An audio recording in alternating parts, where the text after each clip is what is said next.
Run it back, Philly. No frauds, no fanboys, no intro. DJ, do you support J-Mac over Toby in the starting lineup? Yes. Yes. 1,000%. 1,000%, bro. 1,000%. And I have a tweet. I had a tweet right after this game, and I said, you know, because when you win and you win a big game against the Bucks, you don't want to be negative. You don't want to just point out negative things. But what I really took from it was Doc Rivers was forced to play the young athletic players, and they beat one of the best teams in the East after being down by 20 points. He was forced to play. You know, let's not let that be said lightly.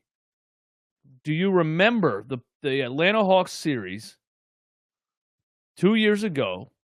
Ben Simmons was still on the team. It got to the point in the playoffs where it always got in the playoffs where you realized Ben Simmons is not a point guard. When Jared Dudley told us years ago, the guy's average in the half court. He can't do anything. Every time the playoffs came around, it would become very apparent that Ben Simmons cannot play point guard in the NBA. And then you had to panic, try to find a new point guard. I remember when Brett Brown started TJ McConnell when the Sixers were down 3-0 to the Boston Celtics in the playoffs. You had to panic, find a point guard because you didn't have one. 2 years ago, the Atlanta Hawks series, Game 2, the panic move was Shake Milton off the bench. Had a huge game, saved us in Game 2. Tyrese Maxey off the bench in Game 6, moved the series to a Game 7. When Ben was being a fraud, who stepped up, and that was Tyrese Maxey 2 years ago. And the next game, Game 7, Doc Rivers played in that position, that backup point guard position behind the fraud Ben Simmons.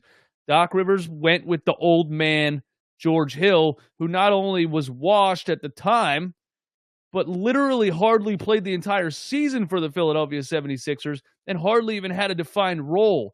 So that was just the most clearest thing to me ever, was that he chose the older veteran over the young guy that got you there.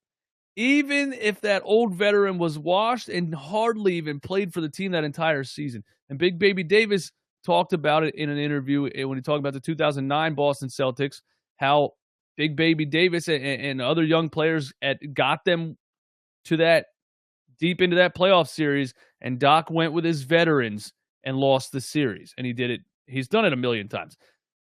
The reason I'm saying this is this. Doc Rivers, when this roster is fully healthy, is not going to play the players that he played last night in the roles that he played them. Those players are not going to get those minutes. It's sad to say, but they only got those minutes because Tobias Harris got injured and PJ Tucker got injured. That's the only reason the younger, athletic, 6'9", new age NBA players who can switch everything, who can play perimeter defense, who can rebound, who can run transition, who can do a little bit of do something with the ball on the offensive end. The only reason they were played in the positions they were played last night is because injuries forced Doc to play him. And that's sad to say, but it's true. So that's why I love the win, but I have a little bit of a negative outlook on it because it's not real to me, because that's not really what Doc's going to do in big-time games, if that makes sense. I think that makes sense. Does that make sense? Bucket getter, I remember winning Game 6 and thinking we have Game 7 at home in the bag. Yep. Feel like the series that killed Shake's confidence. Probably was. I barely even noticed Harris was gone. He has no serious value, Ron. Somebody, I think my friend Jimmy, who was streaming the game with me the other night, said something about Tobias Harris when I was talking about the best players on the team, or I mentioned, like, I call the team top heavy. He's like, what about Tobias? And I was like, I forget to even talk about Tobias Harris. He's just a player. He's not a star player. He's not a important. I feel like he's not even a very important player. He's just a player who's making a lot of money. And again, I don't hate Tobias for signing that contract. I would sign that contract, but Yeah, he's just a player. But really, Rom's been saying for a long time that Tobias Harris is what's wrong with his team, and it's not because Tobias Harris sucks or anything like that. He's a good basketball player. He's a above average NBA basketball player. It's the fit on this team, the fit with Joel Embiid. It's always been a bad fit. And then you play him and PJ Tucker together in the starting lineup. It's a terrible.